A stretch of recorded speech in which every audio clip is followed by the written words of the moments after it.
Hey Froggy friends, welcome back to Umineko, episode 8, Twilight of the Golden Witch. We started Kirostyle story, where she proposed a mystery novel to us, and we have to figure out who the culprit is, using our culprit select.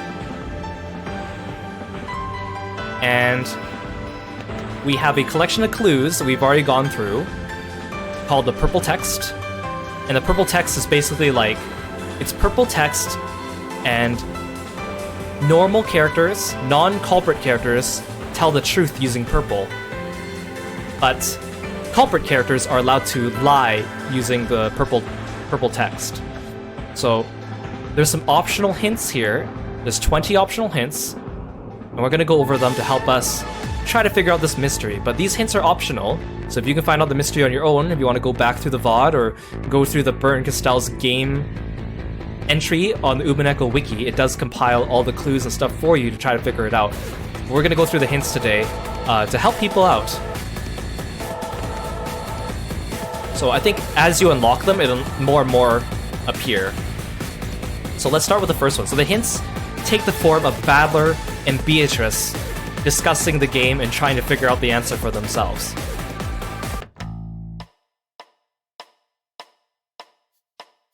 These purple statements are quite the problem. We know that their statements important enough to be on par with red truth, but they also contain the culprit's lies. Even the dumbest idiot wouldn't try swallowing a whole roll if there might be a needle inside. Indeed, if we accept the purple blindly, there's no chance the truth will come to light. A roll with a needle in it. I like that analogy. This precious vital information might all be wasted thanks to one tiny lie. Just which lines in this vast collection of purple have lies in them? Just thinking about it makes my head hurt. Then why don't we try spinning the chessboard around? Oh, what do you mean by that? It's simple. Forget which ones are lies. Let's concentrate on finding out which ones must be true. Are there any purple statements that we know must be true? That's what we're looking for. We'll look for people who couldn't possibly be the culprit. If we could do that, then all their purple statements are the same as red truth. I see. Instead of searching for the culprit, we'll start by searching for those who couldn't be the culprit. Yes, a simple and fundamental strategy. That's it. There's got to be someone, so let's look through it carefully. In other words, you've got to start from square one, huh? Let's see what they can do.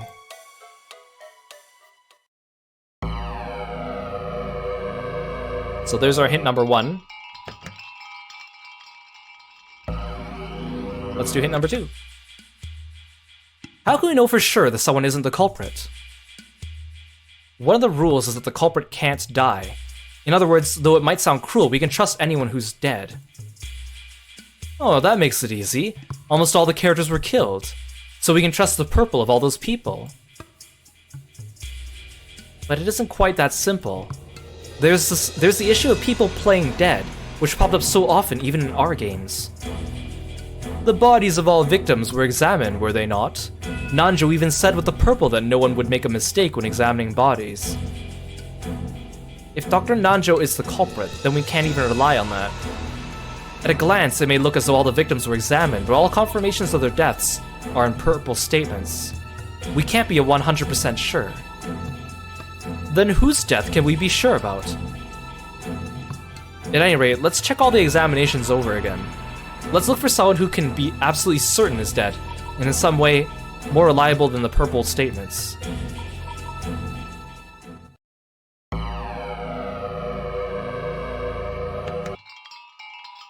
Okay, so that was number 2. Yes, I've got it. Battler, it's the narrated parts.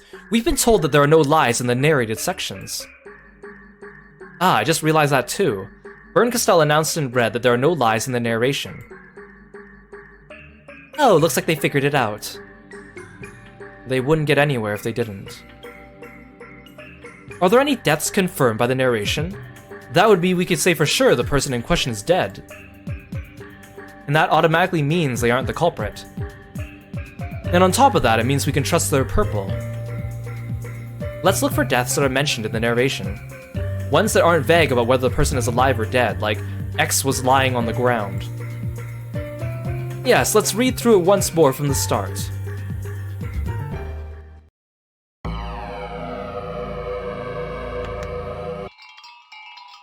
Next hint. Battler, look! The narration clearly says that Nanjo was killed on the 7th twilight. I found one too. On the 8th twilight, the narration clearly mentions Jessica's gruesome corpse. So in other words, Dr. Nanjo and Jessica are definitely dead. And that means we've proven that Nanjo and Jessica aren't the culprits. And that means all their purple statements are the same as a red truth. Indeed, that's right. The pair gave each other a high five. Finally, they had found their first big clue. A safe slice on the roll with a needle in it. They had discovered some purple statements they could trust. Let's try writing out Nanjo's and Jessica's purple statements. These are the same as red truth. We're finally getting somewhere. If we're sure that Dr. Nanjo isn't the culprit, then his purple statement for the first twilight, no one is going to mistakenly confirm a death, even those other than myself, becomes very important. In other words, no one will make any mistakes when confirming deaths. So anytime Dr. Nanjo or Jessica confirms a death, we can be absolutely sure it's the truth. So anyone whose death was confirmed by Nanjo and Jessica cannot be the culprit. Uh-oh, looks like they're moving along. It's strange. I find it annoying they're making progress, but if they did get stuck, that would just be boring. Okay, let's check their examinations and find some more characters who can't be the culprit. Indeed.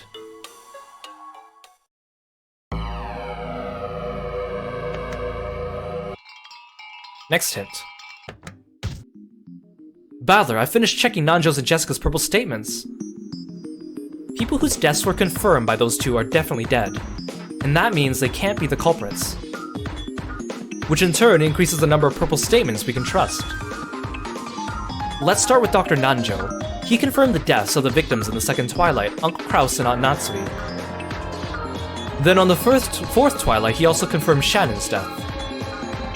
On the 5th and 6th twilights, he even confirmed Goda-san and Kumasawa-san's deaths.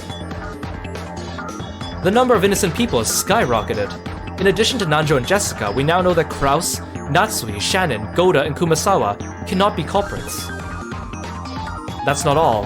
On the 4th twilight, Burnkastel announced Kanon-kun's death with the red truth. The culprit can't die, so Kanon-kun isn't the culprit either. Nanjo, Jessica, Kraus, Natsui, Shannon, Kanon, Goda, and Kumasawa. All 8 of them are not the culprit. Oh, all of a sudden they now have 8 suspects less. It's only natural they'd make it this far. This is where it really begins. Now, the number of purple statements we can trust has grown tremendously. We're really getting into the thick of it. Yeah, let's check through the purple statements of the characters we've just proven innocent.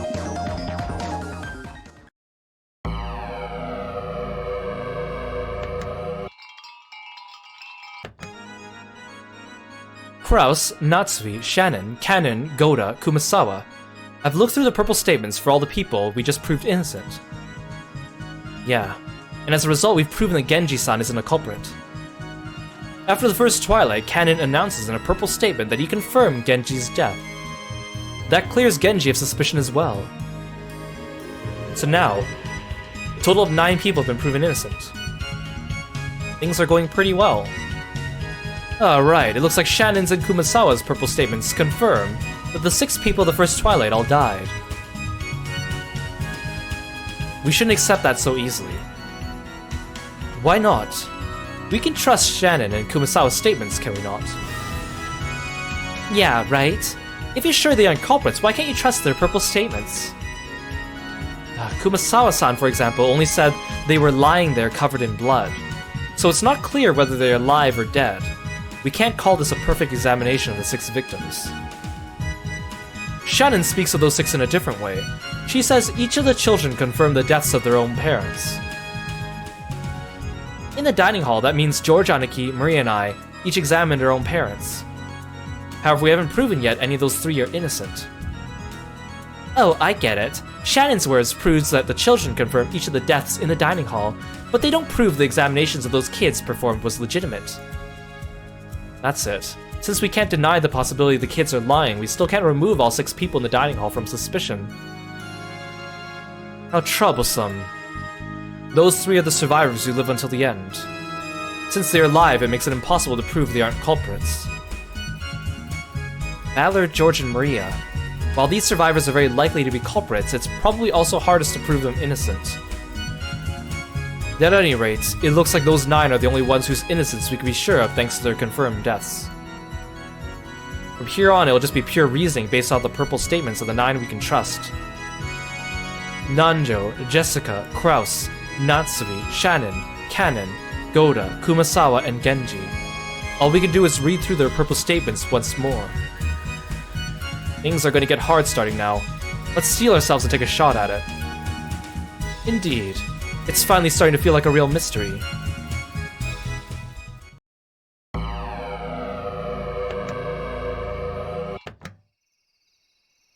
Hey, Bito. I found something interesting. In this chain of crimes, master keys can never be used. Come to think of it, the group of 9 innocent people includes all 5 servants, doesn't it? Only the servants can use master keys.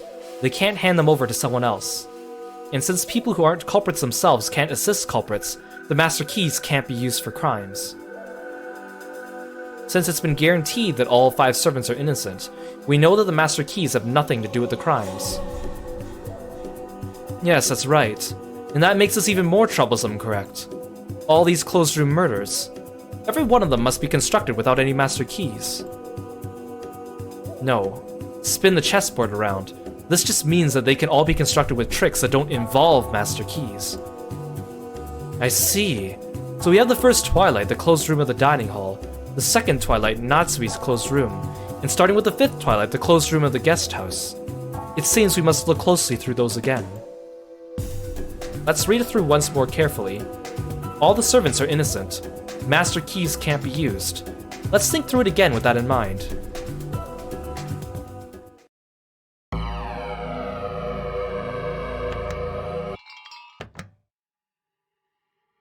I think I have a theory about the closed room of the first Twilight. Let's hear it. The corpse examinations of the victims in the first Twilight still aren't certain. In other words, what if one of them was really the culprit? They killed the other 5, locked the dining hall from the inside, and played dead. True, they could create a closed room without using master keys that way. That leaves us with a problem, though. What problem? Remember? We were talking about the second Twilight. Bernkastel said this with the red truth. The culprit of the first Twilight really did kill 6 people. Yes, now that you mention it.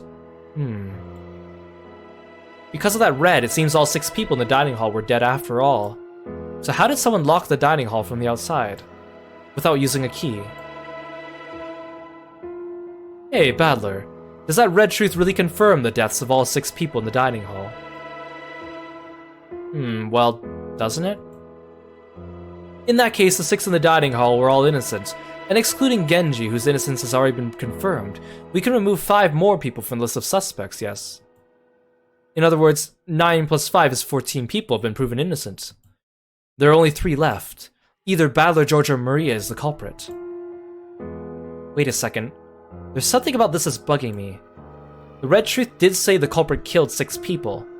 However, she didn't say that red right after the first Twilight. I believe she said it back when we were talking about the second Twilight, yes. I'd like to read through that a bit again. Let's search. It feels like that was a strange time for her to say it. Not bad. Can't underestimate these 2. Even their instincts are sharp.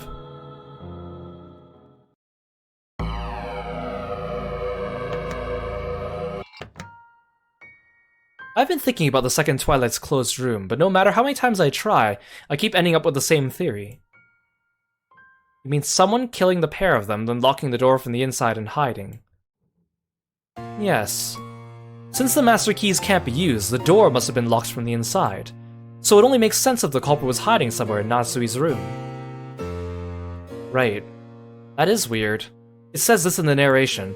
No matter how much time passed, Kraus and Natsui were the only ones who didn't return. And then it continues. Everyone headed to Kraus's and Natsui's rooms together. If Kraus and Natsui were the only ones who didn't return, that implies everyone else did return to the parlor. That's right. If the criminal locked themselves in Natsui's room after committing the crime, they shouldn't have been able to return. And yet everyone except the victims did return. That would make this crime impossible for all the survivors. So maybe we should follow up on your theory of someone in the dining hall surviving and committing crimes later. Come to think of it, when I mentioned that theory, I was hit with a red truth. My theory was that someone in the dining hall was alive and killed Kraus and Natsui. That theory was countered by this red. The culprit of the first Twilight really did kill 6 people. Well, that red is hardly surprising. After all, the culprit went on to kill Kraus and Natsui, so they killed a total of not just 6, but 8 people. Huh? Hold on. They went on to kill Kraus and Natsui, which means... Hey Lork, welcome to the stream, thanks for coming by. Yeah, feel free to hop in and out, we're having a great stream. This part's actually kind of spoilery for people that haven't seen the beginning of this stream though, so I totally understand if people don't want to tune into this necessarily and check it out later in chronological order, but I appreciate you being here. Thank you, thank you.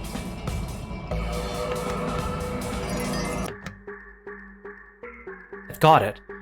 We've been fooled. I know what she meant by saying the culprit killed 6 people. What do you mean you know what she meant? Explain yourself. The culprit of the first Twilight really did kill 6 people. If she said this right after the first Twilight, I probably wouldn't have found anything odd about it. However, since she said it after the second Twilight, a new possibility shows itself. You don't mean that the 6 people who were killed includes the murders of the second Twilight? That's it. The culprit really was hiding among the 6 in the dining hall. Later on, they snuck out of the dining hall, killed the 2 people in Aunt Natsui's room, locked the door from the inside, and hid somewhere in the room. The culprit could only have killed 5 people at most in the dining hall. However, if we add on the victims of the second Twilight, they would definitely have killed at least 6 times. I see, now it all adds up. You can construct the closed rooms of both the first and second Twilights without using master keys. Well, you'd think so, but that reminds me of something else. Aunt Natsui's room was sealed immediately afterwards. Yes, come to think of it, Lady Bern-Castell used the red truth to say this.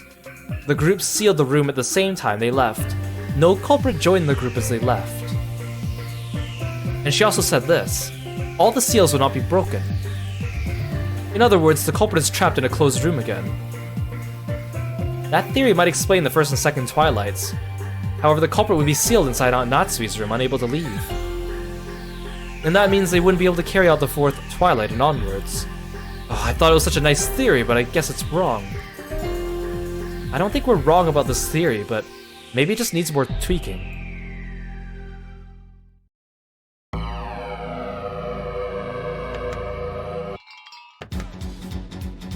Okay, no, it does work.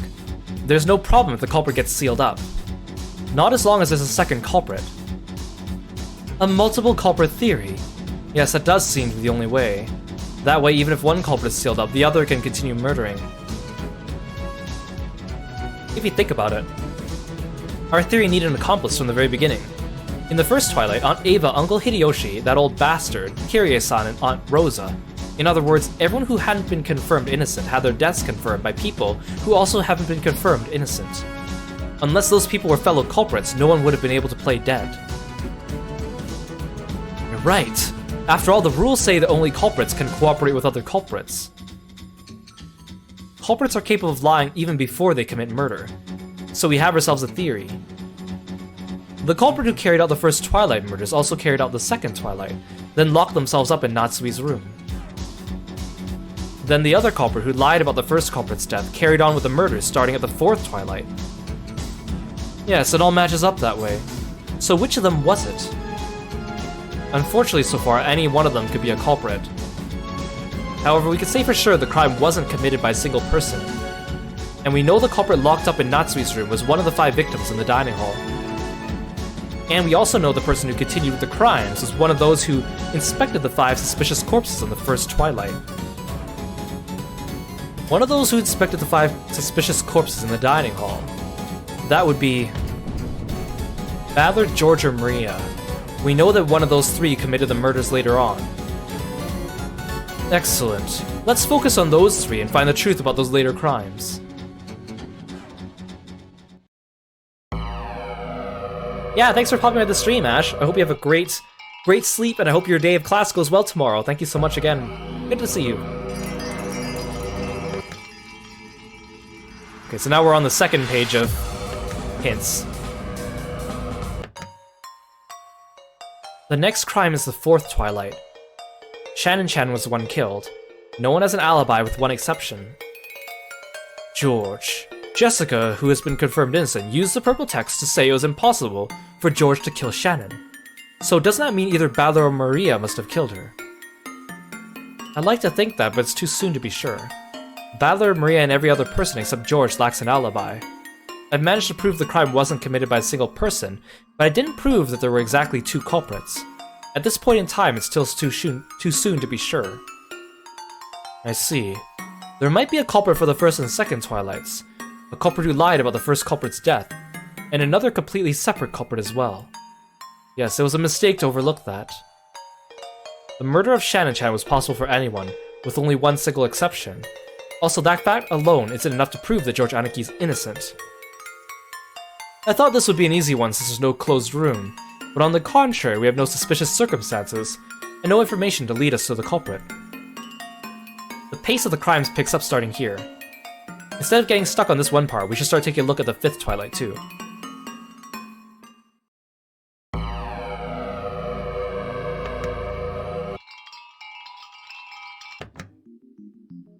It seems we have a problem with the fifth and sixth Twilights.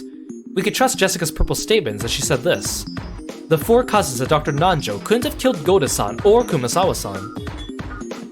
The four cousins and Nanjo, in other words, all the survivors at this point in time. On the face of it, that makes this crime impossible. However, that's where we can spin the chessboard around, correct? You've got it. This actually gives us a simple answer. This Twilight proves there's a culprit who isn't Dr. Nanjo or one of the cousins. Other than these survivors, everyone is supposed to be dead, and yet it was impossible for the survivors to commit the crime. It's absolute proof that one of the culprits faked their death. And since there exists a culprit who faked his or her death, that's absolute proof there were multiple culprits. Only a culprit can fake an examination and lie. The fifth and sixth Twilights may seem to be perfect impossible crimes, but this one incident alone tells us so much. Impossible crimes are a double-edged sword. They have the power to make your opponents surrender, but they also make it possible for theories to break deep into your lines of defense. Long ago, you surely would have surrendered. How far you've come. Huh. It's all because you trained me so well. The pair grinned at each other. They had been to the brink of death and back in their many intellectual games before now. They wouldn't be discouraged by a riddle like this. Now let's move on to the crimes of the 7th and 8th Twilights. I think we're getting pretty close to the core of things. Yes, let's get ourselves ready and go.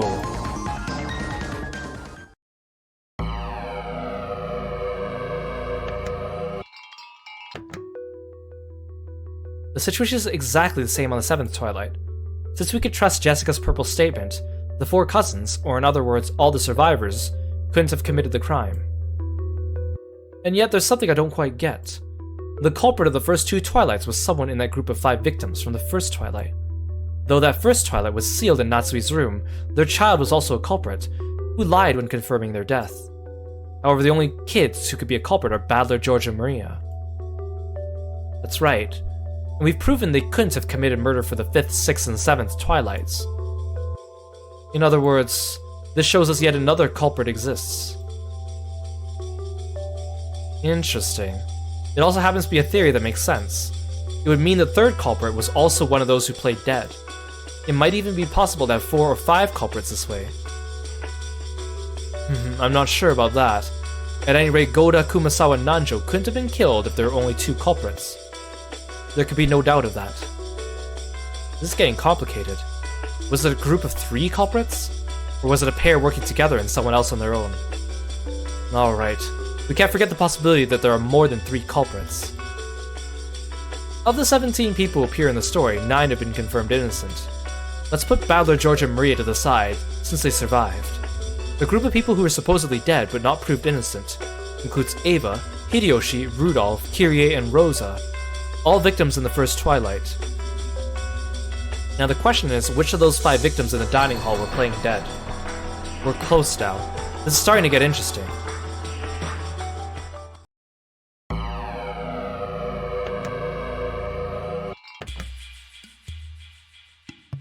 As for the 8th Twilight in the end, the layout's exactly the same.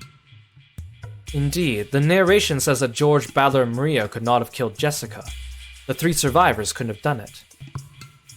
The purple statements here sound like they should hold a lot of hints for us. George's and Maria's purple statements are particularly interesting. If only we could trust them, they would be quite a powerful clue.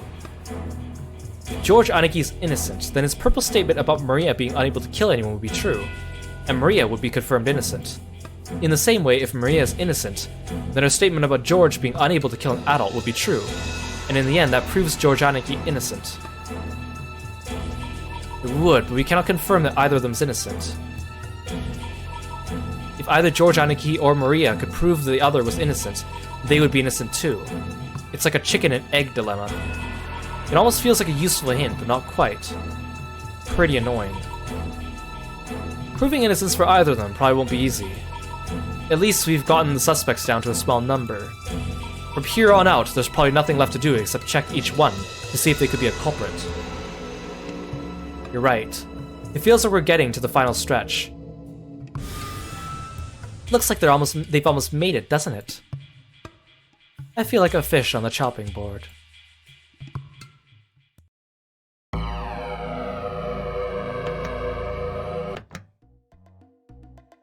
First, let's try checking theories with Maria as a culprit. If she's guilty, then Rosa could have been playing dead.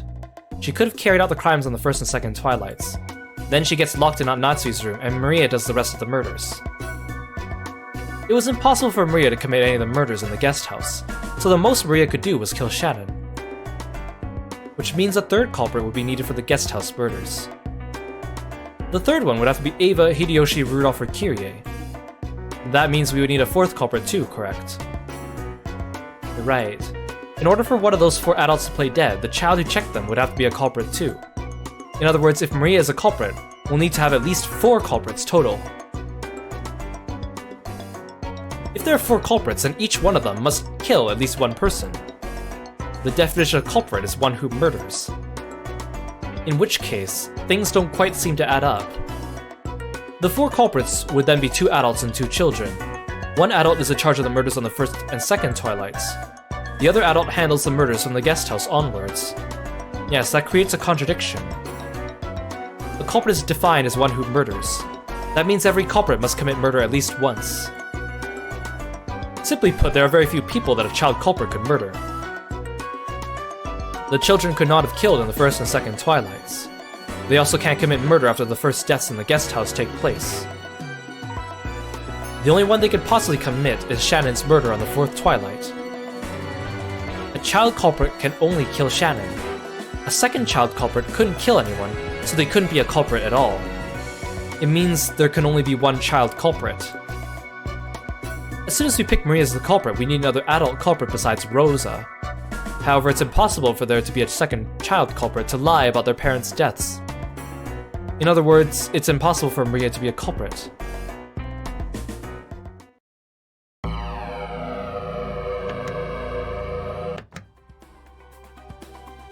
Next, let's try out the theories with George as the culprit.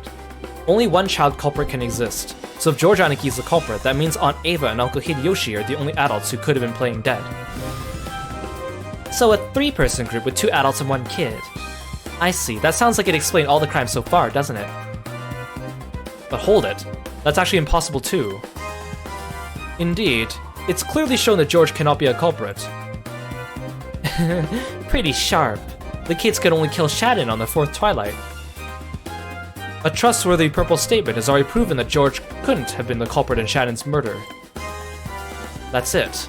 Just one tiny alibi that works for Shannon's murder. That's what proves George Aniki innocent for all the crimes. So we need not suspect George, which means all his purple statements can be relied upon.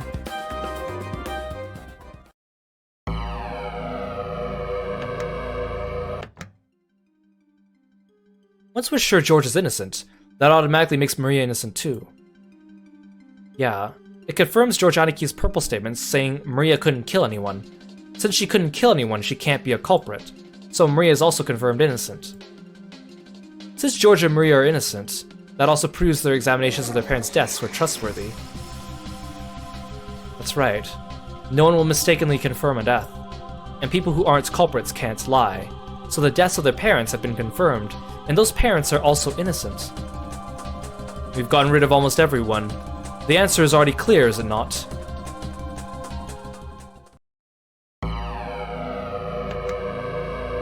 But yet there's still more hints. We're really struggling. It's funny too, because there's 20 hints, but there's only 17 possible people, so if you pick a hint every time you get it wrong. First off, there are multiple culprits. That's confirmed. These crimes would be impossible for a single person. To start, one of the adult culprits carried out the first Twilight, then played dead. Since we know that all the servants with master keys were innocent, there was no way for the culprit to lock the door to the dining hall from the outside. So we know the one who locked it did so from inside the room. And in order for them to play dead, they needed another culprit to lie when examining their death. Genji-san is innocent, and the examinations of all 5 suspicious victims were performed by their own children. So the child of the first culprit is the second culprit. And the child culprit couldn't carry out the crimes once they start occurring in the guest house. However, the adult culprit was sealed up in Natsui's room, so a second adult culprit was needed. 2 adults, 1 kid. That's what our culprit group looks like.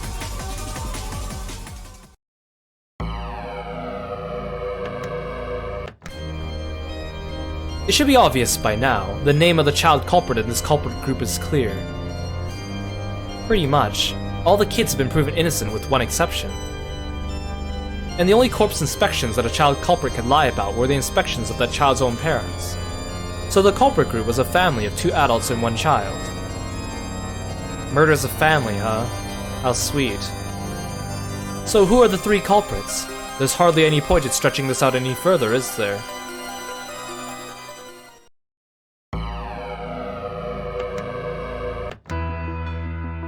Oh, come on. What a messed up answer. Looks like I was the child culprit. Even in my games, battler culprit theories are some of the most popular, aren't they? It seems so. Sheesh, why does everyone think I did it? If you're a culprit, that automatically makes your parents culprits too. There's no need to worry anymore. We've already won. There's no need for any more discussions or hints.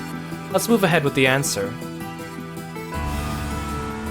Is it over? Well done. It seems the mystery of this level wasn't enough to beat those 2 after all.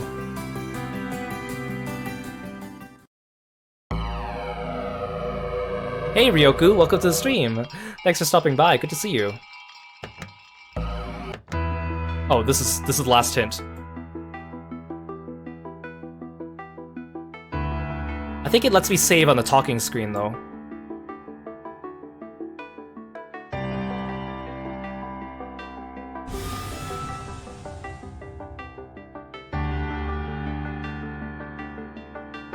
There we go.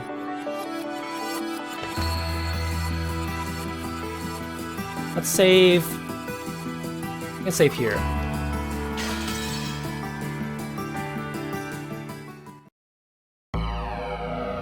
Oh wait, before we do anything, actually I'll go back to the first hint. I just want to have a look at the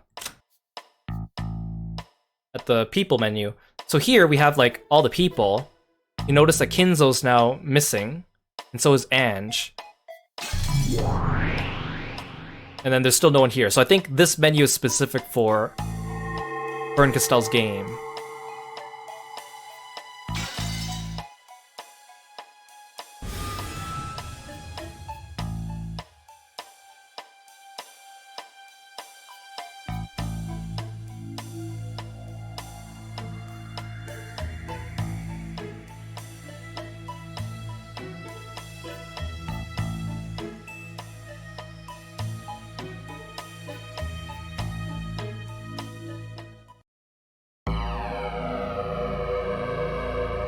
Okay, so now we've gone over all the hints. But still, we're gonna continue this on Thursday to see what the conclusion is after guessing the culprit. But I think you could see, reading through all the hints, how expertly crafted this specific game portion, Vern Castell's murder mystery, is written. Like the types of logic you need to make, starting from the beginning to the end, to try to reach your conclusion. And not just like a blind, you know, oh, let's just trust this person, and see where that takes us. It's like a logical progression to it. And all the purple statements are very meticulously chosen out. And I really admire that. It might not be like an amazing murder mystery because there's no like, you know, it's not written with a bunch of exposition. It's literally just a bunch of like, a collection of clues given to you. But it's an interesting spin on doing it. And I think it's an interesting way of making, let's say, a playable Umineko mystery. Because again, we can't really do the whole red truth, blue truth back and forth with a game in the way that it's formatted. And again, if you're like really curious about this, there is the extra side manga, Umineko no Naku Koro ni Murasaki, Forgery of the Purple Logic, where it presents a murder mystery like this with purple text, and the reader's supposed to solve it for themselves. And incidentally, there actually is no revealed answer to this one, although I'm sure that people have already figured it out by now. It's just very interesting. And I think that one, if you check the Wikipedia article for it, on the Umineko wiki, there is a section of the page that just has all the rules and the purple text, so even if you don't have the manga, you could still play along with it.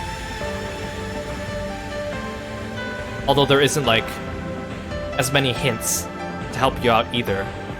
But if you like this kind of thought exercise, I think it's very interesting. And, like, I think Umineko is crafted... Like, the entire story of Umineko is crafted really interesting. The whole theme of, like, magic and truth. The characters are really complex. The music's really good.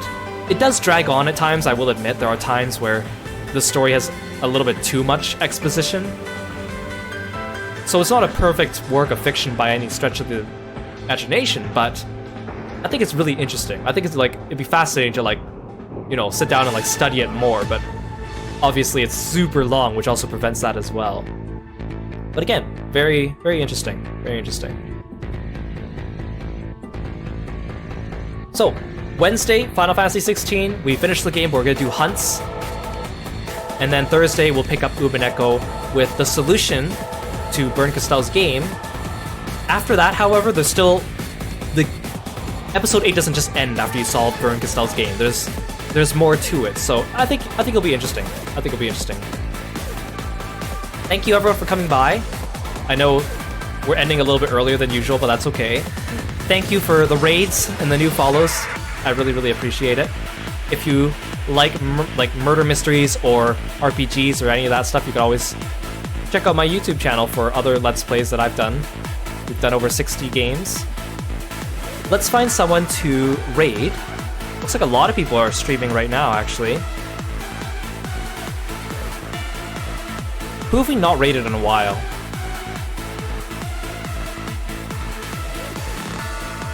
Let's raid Remy. He just got back from a trip, so we haven't seen him in a bit. Alright, stick around for the raid, say hi to Remy. He's a really awesome wolf boy VTuber, and he also sings. He's an amazing singer, so please go check him out. And I'll see you guys on Wednesday for Final Fantasy 16, or Thursday for more Umineko. We're getting close to the end, guys. Thank you, and take care. Bye-bye.